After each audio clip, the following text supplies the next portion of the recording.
Notre invité, Michel Onfray, bonjour. Bonjour. Alors, je vous avais reçu le 8 septembre dernier. À l'époque, tout allait bien. Mais en 2 mois, vous êtes devenu l'homme à abattre. D'abord, vous avez été mis dans le sac des néo-réacs qui faisaient le jeu de Marine Le Pen. Vous étiez jugé islamophobe quand vous parliez du Coran guerrier. Aujourd'hui, jugé indécemment islamophile quand vous parlez de Daesh. Alors, on va revenir un peu en arrière.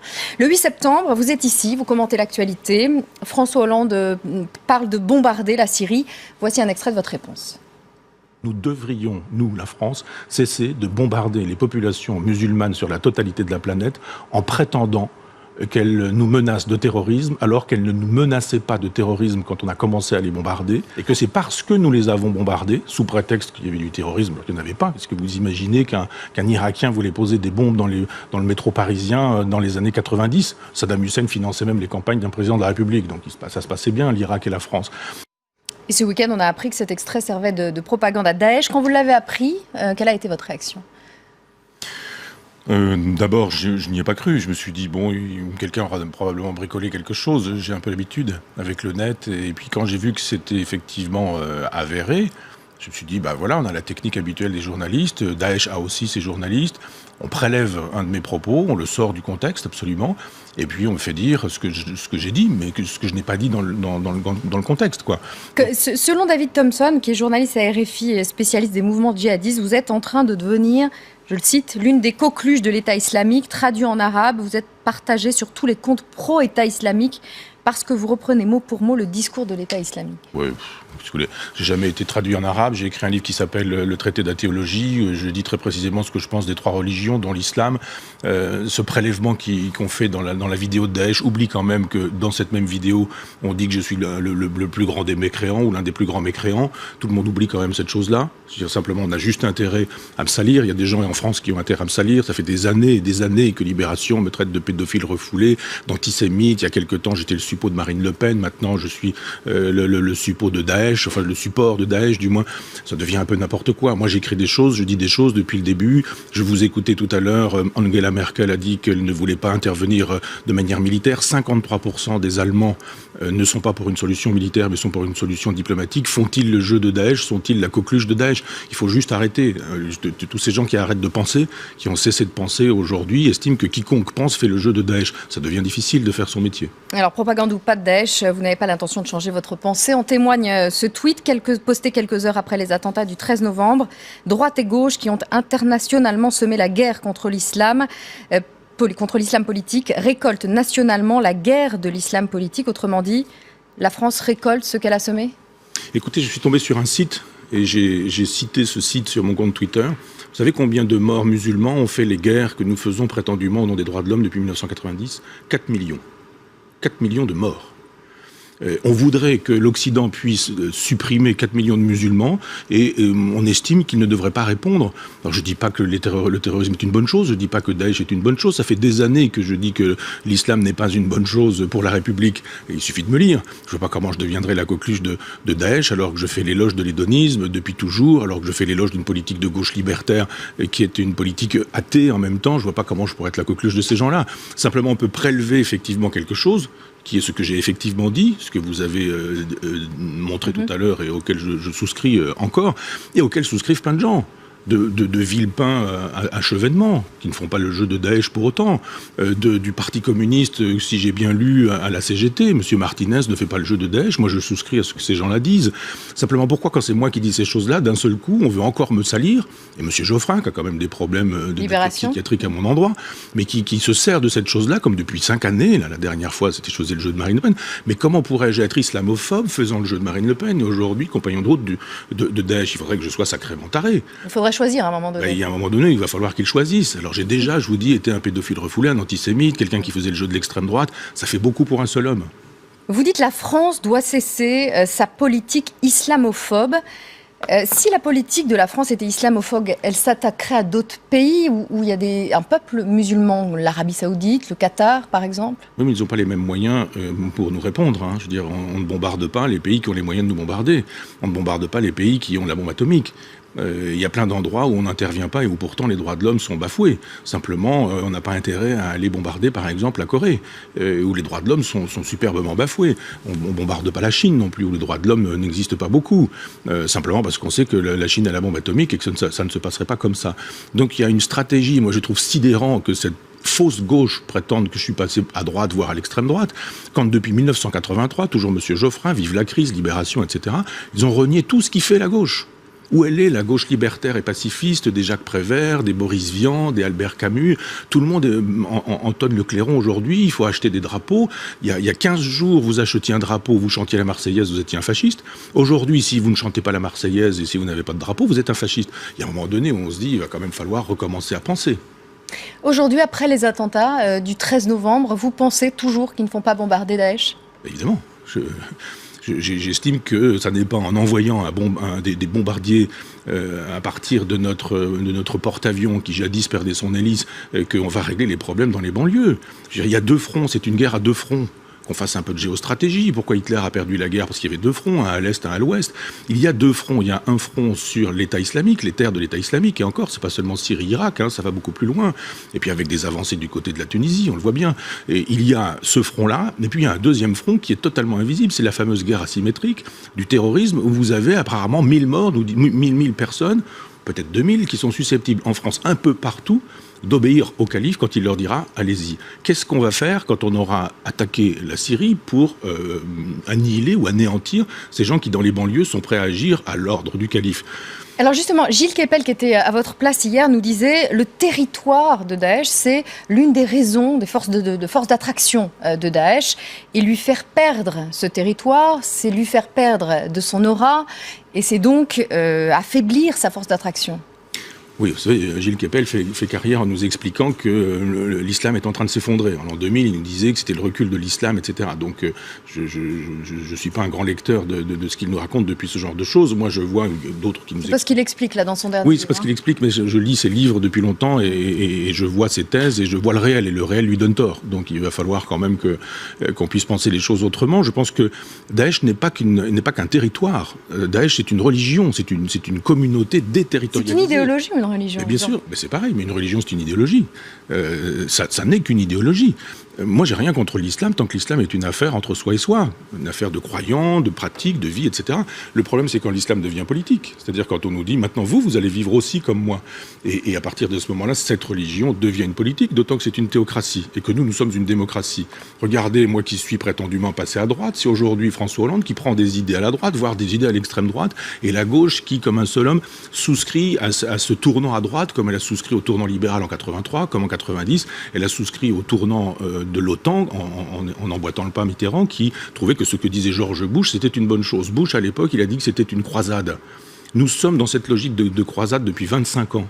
Ben voilà, je dis simplement qu'on ne peut pas vouloir la guerre contre des gens et ne pas accepter que cette guerre, elle se fasse aussi en retour. Je dis, il faut arrêter cette guerre, ces guerres. Et si vous ne bombardez pas Daesh face à sa volonté d'expansion qui lui est intrinsèque, on fait rien ? Non, j'ai surtout pas dit qu'on faisait rien, mais évidemment c'est plus facile de dire que je suis un ami de Daesh plutôt que de dire ce que les gens sont en train de faire tout de suite. Je veux dire, il y a 15 jours, Poutine c'était le diable, Assad c'était une ordure, il fallait pas parler à ces gens-là. Aujourd'hui, changement de pied complètement de la stratégie diplomatique française, ces gens qui étaient nos ennemis avec lesquels il ne fallait pas parler, se sont devenus nos amis.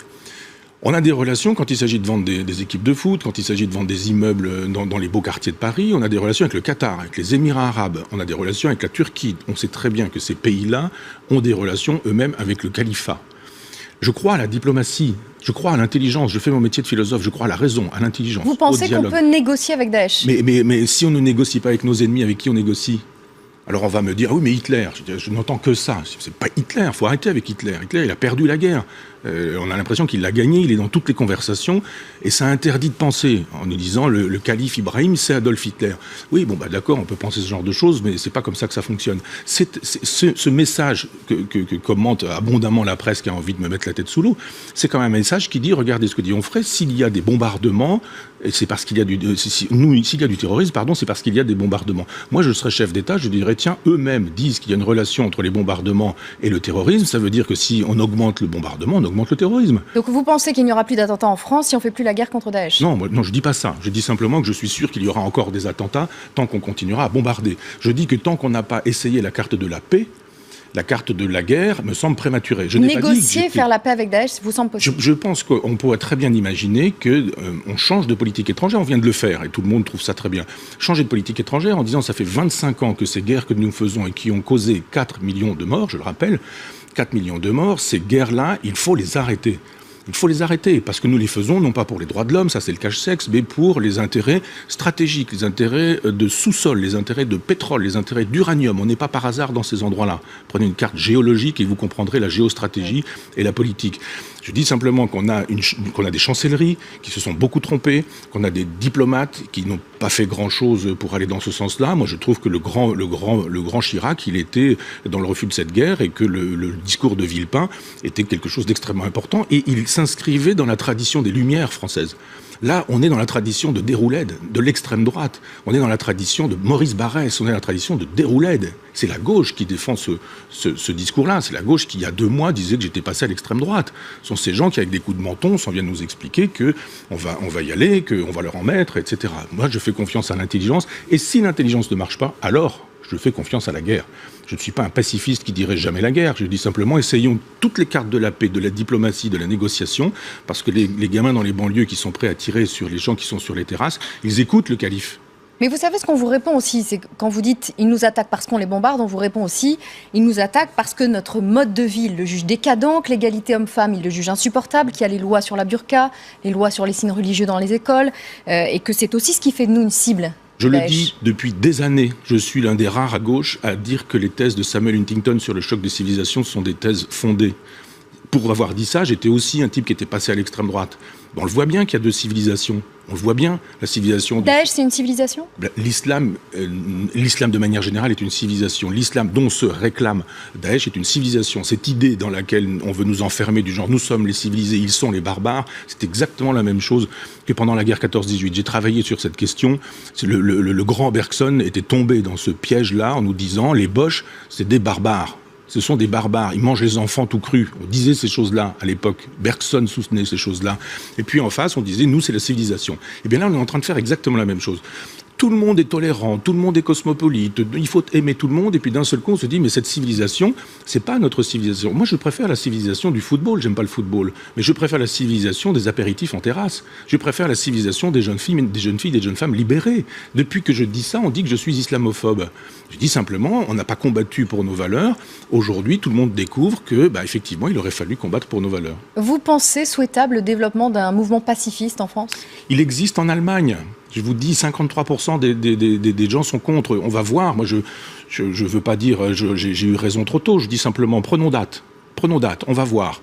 On va voir comment la cote de Hollande va s'effondrer et comment d'un seul coup les gens vont découvrir que tant que le terrorisme va continuer alors que nous avons intensifié nos bombardements, finalement, c'est probablement pas la solution.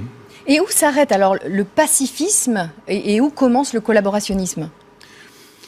Le collaborationnisme, c'est encore une invitation à ne pas penser. Parce que les gens ont l'impression aujourd'hui que parce qu'ils boivent un coup en terrasse, ils sont Jean Moulin et qu'ils sont résistants. Donc il faut arrêter Hitler, résistance, collaboration, etc. Je pense que la diplomatie n'est pas la collaboration. La diplomatie, c'est faire primer le cerveau sur les testicules. Et nous avons aujourd'hui une politique testiculaire. On y va, on y va, il y a des drapeaux, on est français, on va leur casser la gueule et puis on va intensifier les bombardements, etc. La guerre conduit à la guerre, qui va générer la guerre, qui va conduire à la guerre. Si on veut une guerre de 100 ans, c'est ce qu'il faut faire.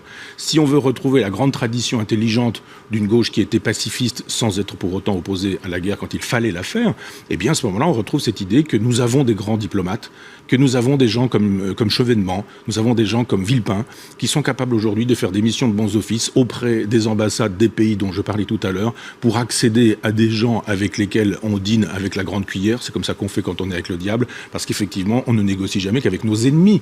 On ne va pas les négocier avec nos amis, on négocie avec nos ennemis. Donc des gens qui veulent notre faim ou qui veulent notre peau, on va leur dire, bon, qu'est-ce qui est faisable ? Ça va continuer longtemps comme ça ? Ou est-ce qu'on peut envisager des choses ? Si, par exemple, on refuse cette politique, on sort de cette politique indexée sur celle de George Bush depuis 1990. Hein. Le Parti socialiste fait la politique de George Bush, quand même, pour information. Ils appellent ça être de gauche, encore, ces gens-là. À ce moment-là, on dit, on voit ce que ça donne. Je pense aux services secrets. Il faut que les services secrets travaillent. Je pense que les renseignements doivent travailler. Je pense que les chancelleries doivent travailler. Et puis que, finalement, la guerre, c'est pas forcément quelque chose que décide le président de la République tout seul. Le président de la République, qui soit dit en passant, est en campagne pour sa réélection. Donc on peut imaginer que les choses se passent autrement, pas forcément avec les partis, qui eux aussi sont pas forcément des grands démocrates, mais avec le peuple. On peut faire des référendums, justement, avec des vrais débats, ou des gens qui défendent des positions qui sont celles de l'Allemagne. Moi, je vais demander l'exil politique à l'Allemagne. 53% des Allemands pensent d'une certaine manière ce que je pense. Donc, je me ferai pas traiter de suppôt de Daesh là-bas, probablement. Alain Finkielkraut était notre invité il y a quelques jours. Il réagit à votre pacifisme. On l'écoute, on en parle après. Je pense que ce raisonnement est faux. Je pense qu'il est très dangereux. Je pense qu'il nous entraîne vers un pacifisme intégral. Et Michel Onfray va jusqu'au bout de ce raisonnement, puisqu'il demande même de signer la paix des braves, une trêve avec l'État islamique. Ce qui me paraît, cette proposition me paraît absolument extravagante. Mais c'est très intéressant, si vous voulez, que vous m'interrogiez sur Michel Onfray. Parce que il y a quelques semaines, et quelques jours encore, une campagne battait son plein en France contre les néo-réacs. Parce que c'était ça l'ennemi, pas l'islamisme. Et nous étions mis dans le même sac, Onfray et moi. Nous étions mis dans le même sac, Onfray et moi, le même sac, donc des néo-réacs. En septembre, on vous accusait, vous, l'homme de gauche, de faire le jeu du FN en raison de vos propos sur l'islam. Vous étiez islamophobe selon Libération. Marine Le Pen vous défendait. Est-ce que c'est parce que vous étiez mis dans ce sac des néo-réacs, ce qui est insupportable pour vous ? Non. Non, que aujourd'hui vous tenez ces propos sur les musulmans et sur Daesh. Vous croyez que je prends mon avis dans Libération et que pour faire plaisir à Libération, je change d'avis en me disant tiens, je vais passer de l'islamophobie à l'islamophilie, ce serait pas mal que je joue la carte de... Ça vous a pas touché d'être traité de néo-réac ? Pas chez ces gens-là. Je veux dire, jadis, ils ont fait une demi-page contre moi en faisant silence depuis des années sur l'Université populaire en disant que Jean-Luc Nancy, philosophe par ailleurs, disait que le succès de l'Université populaire s'expliquait par le grand refoulé français, c'est-à-dire l'antisémitisme, et que j'étais porteur de cet antisémitisme. Donc vous savez, je me fais insulter dans Libération depuis 5 ans. Je pense que Alain Finkielkraut a l'air très content de pouvoir se désolidariser de moi en disant finalement j'ai plus rien à voir avec ce type-là. Je veux dire, Alain Finkielkraut fait partie de ces gens qui ont 4 millions de morts sur la conscience, puisque c'est quelqu'un qui depuis 1990 fait partie de ceux qui nous disent bombardons. Allez-y, l'Irak on bombarde, l'Afghanistan on bombarde partout. Donc il y a un moment donné où il faut juste assumer. Pas dire moi je suis un gentil garçon, j'ai choisi l'axe du bien, Onfray choisit l'axe du mal, vous vous rendez compte, il propose des choses terribles, mais est-ce que ça n'est pas terrible ? Depuis 25 ans, il faut relire ce que dit Alain Finkielkraut, de justifier toutes les guerres qui ont fait 4 millions de morts. C'est rien 4 millions de morts ? C'est rien 4 millions de morts, ce sont 4 millions de morts musulmans, donc ça compte pour rien. C'est quand même ce genre de choses sur lesquelles il va falloir débattre. Il y a un moment donné où les propos des philosophes engagent. Et on ne peut pas dire pendant 25 ans un certain nombre de choses. Il faut aller détruire Saddam Hussein parce qu'il a des armes de destruction massive et il met en péril l'État d'Israël. Et enfin, tous les discours qu'on nous a tenus à l'époque. Saddam Hussein, il finançait des campagnes présidentielles, comme je le disais. Bachar el-Assad, c'était le diable. Il y a quelque temps, il était sur les Champs-Élysées. Ses troupes descendaient les Champs-Élysées avec les présidents de la République, Nicolas Sarkozy, qui l'accueillait. Et à l'époque, la gauche n'a rien trouvé à redire à ça. Kadhafi a été reçu en France. Donc il y a un moment donné où quand tous ces gens-là nous disent on les reçoit, c'est très bien. Puis après on les bombarde, c'est très bien. Puis après ils nous bombardent, c'est pas bien. Puis après il fait le jeu de Daesh. Mais enfin ces gens-là font le jeu d'une politique américaine décidée par Bush avec des intérêts qui ne sont pas ceux des droits de l'homme, ils sont indexés sur l'OTAN depuis cette époque-là, et quand on leur dit, bon, ça a fait 4 millions de morts au bout du compte, votre politique, alors vous dites quoi ? Là, ils disent rien, mais ils sont juste contents de pouvoir dire, Onfray, on s'en est débarrassé, on était accolés au nom de Onfray, c'était comme une espèce de peste, maintenant ça va, Finkielkraut va pouvoir être néo-réac tout seul. Aujourd'hui, la France semble avoir une position, une politique moins atlantiste, puisque François Hollande décide de rencontrer Vladimir Poutine. Ça vous réjouit qu'on soit un peu moins atlantiste ? Vous l'avez vu avec Obama ? Et que je te dis du François, et que je te dis du Barack, et que on est copains, on s'aime, n'est-ce pas, etc. Enfin, on est allé faire quoi là-bas ? Demander le compassionnel qu'on obtient depuis le 13 novembre. On est allé demander que Barack Obama allume des bougies, il a allumé des bougies, qu'il écrive un poème, il a écrit un poème. Et on reparle avec Poutine parce qu'Obama reparle avec Poutine, c'était lors du G20 ? Mais il n'y a pas de politique dans cette configuration-là, parce que je pense que c'était précédemment qu'il fallait effectivement composer avec Poutine. On ne compose, je le dis encore, qu'avec ses ennemis, qu'avec ses adversaires, pas avec ses amis.